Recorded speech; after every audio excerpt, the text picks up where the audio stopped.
anak ni Jesucristo na aming Panginoon at manunubos para sa kapagpapatawad ng aming mga sala at sa sala ng buong sansinukoy.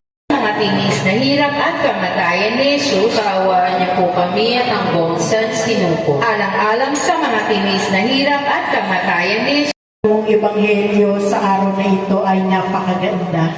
Pinakamahalagang utos. Amen? Lahat naman po tayo gusto nating makasunod, di po ba?